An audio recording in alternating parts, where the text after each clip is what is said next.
May dinala po sa akin na stroke patient na nakahiga at pagkalipas lang po ng ilang oras ay bigla na lang itong nakaupo. Ano po kaya ang posibleng nangyari sa pasyenteng ito? May dalawang klaseng stroke. Yung una ay yung hemorrhagic, naputukan ng ugat sa utak. Ito usually ay humahantong sa agarang pagkamatay, lalo kung malaking ugat ang pumutok. Yung isa naman ay yung nabarahan ng mga ugat ng namumuong dugo or blood clot o committed yung daanan ng ugat kaya walang makakadaan na dugo. Most of the time, the patient survives naman pero napaparalyze. Ito ang tinatawag na ischemic stroke at ito ang pinaka-common cause ng stroke, about 80% of cases. Ang dalawang klaseng stroke na ito ay pwedeng humantong sa pagka-paralyze at yung paralysis ng pasyente ay depende sa laki ng area ng utak na apektado. O pakinggan naman po natin yung kwento ng pasyente. Tapos ang isip niya na naduda. Karoon lang nagkasabat. Kay na to, abalan mo, kay na pagkabalan mo, sakit mo direct nila. Kay na hindi mo istorya, di ba? Hindi siya makalingkod sa wala. Mga magkamusiningan po, kay na nagkamusin siya. Okay na karoon, hindi na daw sakit din niya. Kila ka tuwing na... Apat.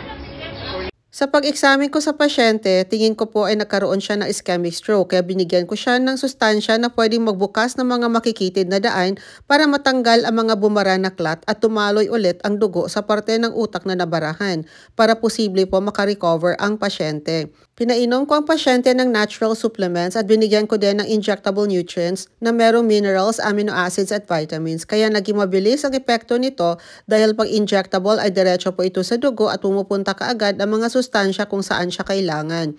Binigyan ko ng mas maraming magnesium dahil ang mineral na ito ay nakakatulong na ma-relax at bumuka ang mga ugat.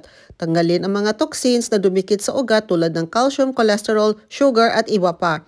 Maganda din ito sa pagtanggal ng kirot dahil pinapahupa nito ang pamamaga ng ating katawan at higit sa lahat, ang magnesium ang mineral na kailangan para makagawa tayo ng ATP o enerhiya para sa ating mga cells para makapag-function itong muli at nagbibigay lakas sa ating buong katawan.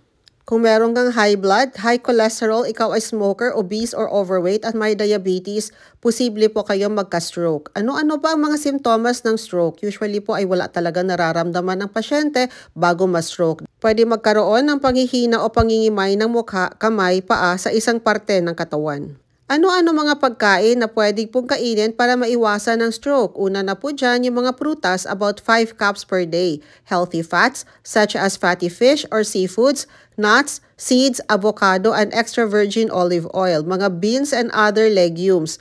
6 cups of green leafy vegetables or 3 cups of non-leafy vegetables. Whole grains such as quinoa or buckwheat. So kailangan po talaga natin kumain ng healthy foods.